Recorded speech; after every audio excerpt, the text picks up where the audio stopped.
The rain poured relentlessly, soaking through my thin coat as I stood at the grand entrance of my family's mansion, the place that had once been my home. My hands trembled as I knocked, the sound barely audible against the storm's howling winds.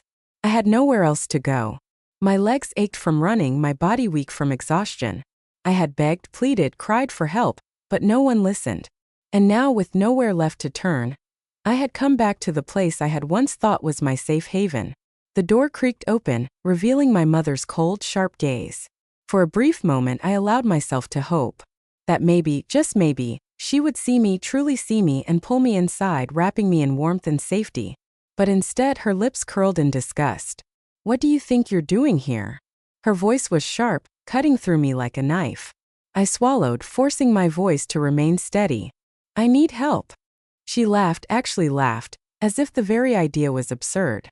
"You made your choice, Evelyn. You walked away." I blinked through the rain, my throat burning. "I didn't walk away, you pushed me out." Her expression darkened. "Enough of this." She glanced behind her, making sure no one was watching. "Always worried about appearances, never about me." "I have nowhere else to go," I whispered, my voice cracking. "Please, Mother." Her eyes flashed with annoyance.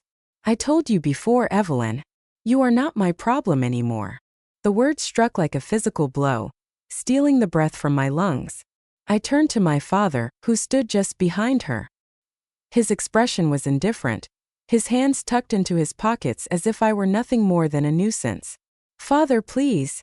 I tried one last time, the desperation in my voice evident, but he merely sighed, bored. "You're embarrassing yourself." I felt the sting of tears pricking at the corners of my eyes. My younger sister, Abigail, peeked around the doorway, her lips curling in amusement. "Look at her," she said with a smirk. "Pathetic." I stepped back, the rejection sinking in, weighing me down like chains. I had nowhere left to go. I was truly alone. My mother took a step forward, lowering her voice. "You are not part of this family anymore." She lifted her hand, and for a fleeting moment, I thought she would touch my face, comfort me. But instead she grabbed the door and slammed it shut in my face. I stood there, soaking, shivering, broken, staring at the door that would never open for me again. And in that moment I understood. They never cared. They never loved me. And they never would. The world moved on without me.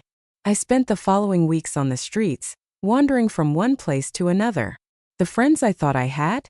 They turned their backs one by one. I'm sorry, Evelyn, just. I can't get involved. Maybe you should apologize to your family. You must have done something wrong. I wish I could help, but my reputation. The same people who once called me their sister, their best friend, now refused to meet my eyes. Reputation mattered more than me. Days blurred into nights. The hunger, the exhaustion, the cold. It all became one never-ending cycle of suffering. I slept wherever I could, on park benches, in abandoned buildings, under bridges. I went days without food, my body growing weaker with every passing moment. But the worst part? The silence. No one looked for me. No one even noticed I was gone. Then one night everything changed. I lay on the damp pavement, my body aching, my stomach empty, my vision blurring from weakness. I had reached my limit. Maybe this was how it ended. Maybe I would just fade away, my existence forgotten just like they wanted. I let my eyes close, letting the cold embrace me, my breath slowing. And then, a single thought broke through the haze. No, not like this. I had begged for their help, cried for their love, and they threw me away like I was nothing. I would not die for people who never cared. A spark ignited inside me, burning away the weakness, the pain, the desperation. I forced myself up, my hands shaking, my legs barely holding me. I would not disappear. I would rise. And one day, they would regret ever turning their backs on me. The first night was the hardest. The rain continued to pour, soaking my clothes, my skin, my bones. The chill crept into me like an old enemy, whispering that I wouldn't survive this, that I should just give up. But I didn't, because dying would mean they won. And after everything, I refused to let them win. I spent the first few days wandering the city, looking for shelter. Every time I tried to rest, exhaustion would drag me under like an unforgiving tide. But I didn't dare close my eyes for too long. The world wasn't kind to people like me. I learned that quickly. People didn't stop to ask if I was okay. They stepped over me like I was nothing more than an inconvenience. When I approached a small diner, hoping for even a crumb of leftover food, the manager barely glanced at me before slamming the door in my face. When I tried to ask for help, people averted their eyes like my very existence was an offense to them. The worst part? I had been one of them once. I had walked past people like me, never sparing them a second glance, too wrapped up in my own world. And now I was invisible too. The first time I stole something, I felt sick. It was a simple piece of bread from a bakery. Nothing much. But to me, it was everything. I had pressed myself against the cold brick wall of the alleyway, tearing into the bread like an animal, not caring that my hands were dirty, that my nails had chipped, that I looked like a ghost of who I used to be. All I cared about was surviving. And as I sat there chewing on that stolen bread, I made a promise to myself. This wouldn't be my life forever. One day I wouldn't just survive. I would thrive. The weeks dragged by and I learned how to navigate the streets. I learned which places turned a blind eye when I snuck into their restrooms to clean myself up. I learned which people offered work in exchange for food, even if it was dangerous and degrading. I learned that in this world no one was coming to save me, so I had to save myself. Then one night everything changed. I was sitting outside a bookstore, my knees pulled to my chest, trying to warm myself when I heard a voice. "You look like hell." I looked up, expecting another cruel stranger, but instead, I met a pair of dark, calculating eyes. A man older than me, dressed in sharp, expensive clothes. He didn't look at me with pity. He looked at me like I was interesting. "What's your name?" he asked. I hesitated. My real name was tied to my family, to the life that had rejected me. So instead of answering, I asked, "Who's asking?" His lips curled into a smirk. "I like you." He crouched in front of me, pulling out a sleek business card. "You want to change your life, sweetheart? Then come find me." I looked at the card, my heart pounding. This was my chance. This was my way out. I didn't know who this man was. I didn't know what kind of world I was stepping into. But I did know one thing. If I ever wanted to stand above my family, I had to be willing to walk through fire. And I would. I already had. The sleek business card felt heavy in my hands. I traced the embossed letters with my fingertips, my pulse pounding in my ears. This wasn't just an opportunity. It was an escape. A door leading to a world where my name, my past, my pain, none of it mattered anymore. All I had to do was step through it. The address led me to an opulent skyscraper, the kind of building my family used to frequent for business deals and social events. I didn't belong here. Not yet. The receptionist barely glanced at me as I stepped inside, but the moment I handed over the card, everything changed. She straightened, her eyes flicking over my tattered clothes before she nodded. "Follow me." I was escorted upstairs into a private lounge overlooking the city, the skyline stretching into the horizon like an empire waiting to be conquered. And at the center of it all, the man who had given me the card. He sat comfortably, a glass of whiskey in hand, studying me like a puzzle waiting to be solved. "So you showed up," he said, swirling his drink. "Most people don't." I lifted my chin. "I'm not most people." He smirked. "I know." His name was Vincent Blackwell, a man whose name carried weight in business, politics, and underground dealings alike. He had built himself up from nothing, clawing his way to the top, and now? He was offering me a way up. But not for free. "There's no charity in this world, sweetheart," he said, leaning forward. "If you want to survive, you have to earn it." I wasn't looking for charity. I was looking for power. And for the first time, I was in a place where I could take it. The training was brutal. I spent months learning how to navigate the world of influence. I learned how to dress, how to speak, how to manipulate a room with just a glance. I learned how to strike before someone could strike me first. Most importantly, I learned how to erase Evelyn Lancaster from existence. The weak girl who had begged her family for help? She was dead. And in her place, a woman who would never beg again was born. My first real test came sooner than expected. Vincent handed me a portfolio filled with documents, his expression unreadable. "This is your first job." I flipped through the pages, scanning the details. It was a business acquisition, one that would require persuasion, strategy, and ruthlessness. The name on the contract made my blood turn to ice. Lancaster Enterprises. My family's company. The same one that had thrown me away without hesitation. I looked up at Vincent, my heart steady, my hands no longer trembling. You knew. A smirk played at his lips. Of course I did. For a long moment I stared at the papers, the weight of my past pressing down on me. And then I signed. Because this wasn't just business. This was my revenge. I stared at the signed contract, my name, my new name, etched in bold ink at the bottom of the page. Evelyn Lancaster no longer existed. In her place was Eve Whitmore, a woman my family wouldn't recognize, a woman they would unknowingly invite into their world, only for me to tear it apart from the inside. They had thrown me away like I was worthless. Now I was about to show them what happened when you discard something that refuses to stay buried. The first step was subtle infiltration. Lancaster Enterprises was struggling. The economy was shifting. And the family name alone wasn't enough to keep them afloat anymore. And they didn't even know who was pulling the strings behind their downfall. I made sure of it. I didn't just buy my way into their world. I made them need me.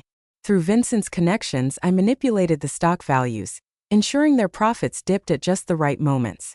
I pushed competitors forward, forcing Lancaster Enterprises into desperation mode. And when the time was right, I sent a lifeline. A mysterious investor who could save them. Me. I sat in the boardroom of Lancaster Enterprises, a place I had once dreamed of being a part of, but had been denied. My mother sat at the head of the table, her perfectly polished nails tapping anxiously against the surface.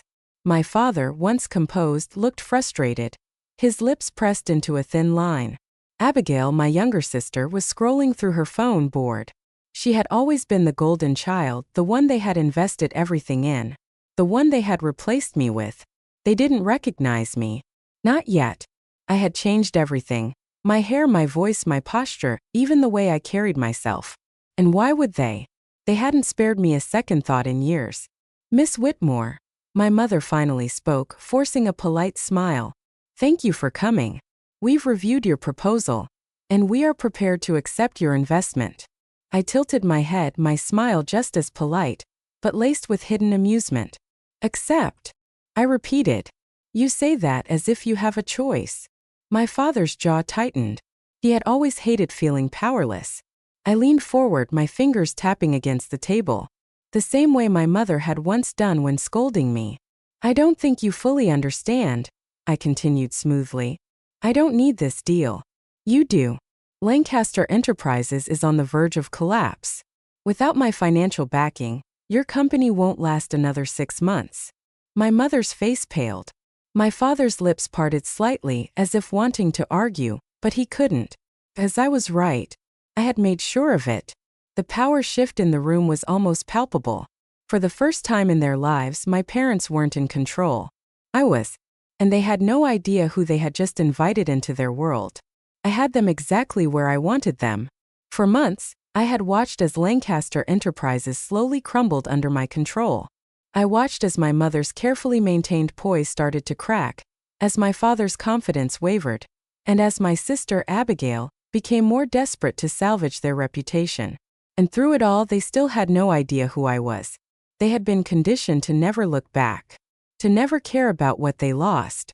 But now they had no choice. Because they needed me. And I had every intention of making them suffer for it. The first time my mother called me, her voice was uncharacteristically soft. Miss Whitmore, she said, her tone almost warm. Would you be able to meet for dinner? I'd love to discuss some future opportunities for our partnership.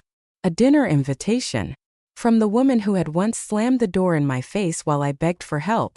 It was almost laughable. But I played my part well. I accepted. The restaurant was one of the most prestigious in the city, the kind of place my family had always dined at while I starved on the streets. I arrived early, taking my seat at the private table they had reserved. My mother arrived first. Then my father. And finally Abigail. They were all dressed in their best, smiling like this was just another business meeting. Like we weren't sitting across from each other for the first time in years. Like they hadn't discarded me like trash. Dinner was a game. I pretended not to notice the way my mother studied me, as if she could sense something familiar but couldn't quite place it.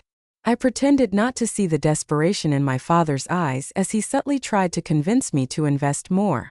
I pretended not to hear the jealousy in Abigail's voice as she tried to one-up me, only to realize she had nothing to compare. Because she had never worked for anything. Because she had been given everything that was supposed to be mine.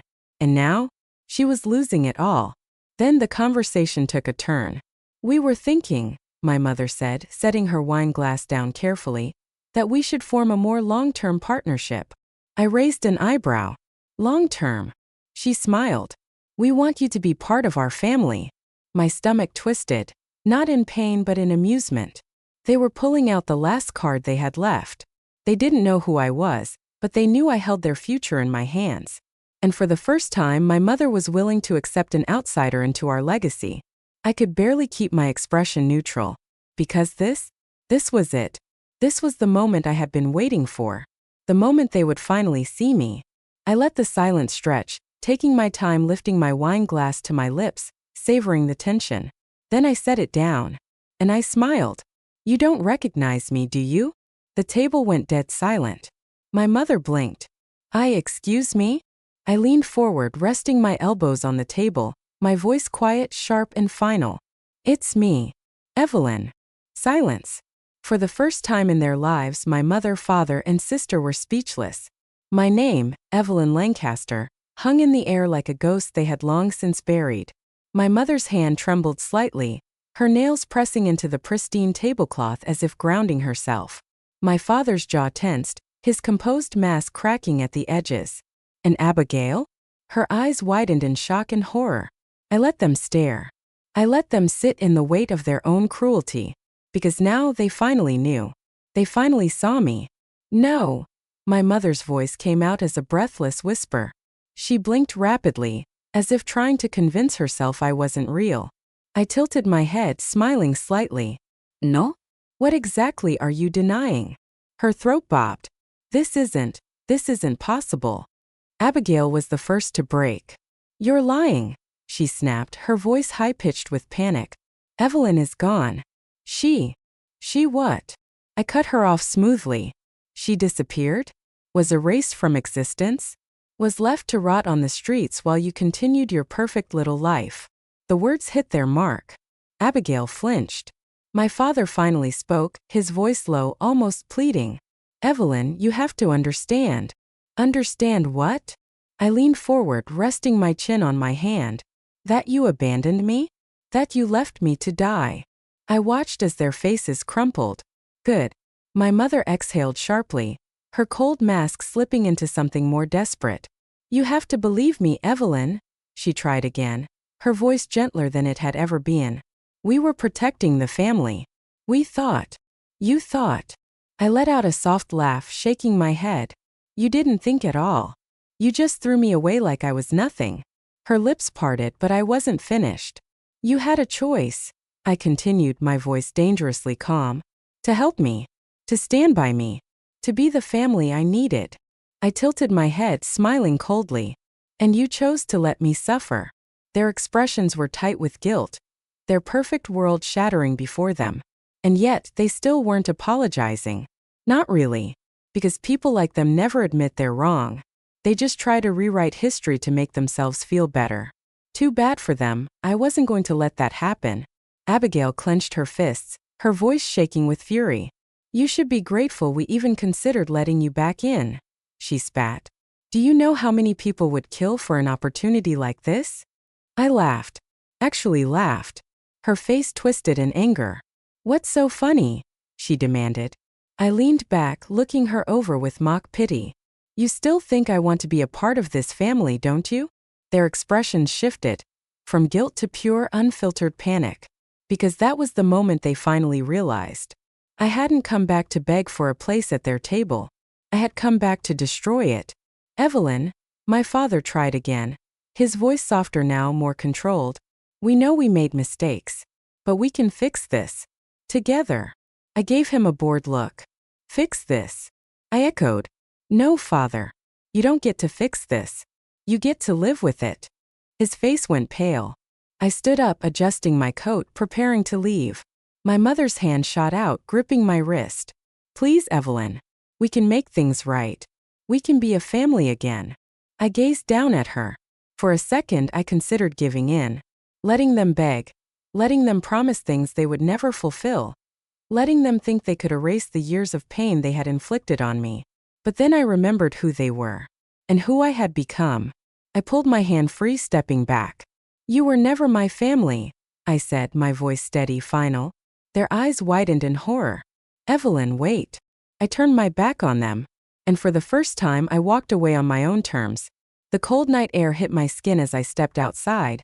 But for the first time, I wasn't afraid of the cold. I wasn't afraid of anything anymore. I had won. Not by screaming. Not by forcing them to pay. But by making them realize that nothing they said would ever change what they did. By making them feel the fear of being abandoned. By making them desperate to find me again, only for me to never look back. I climbed into my car, the city lights stretching before me. And as I drove away, I smiled, because I was finally truly free.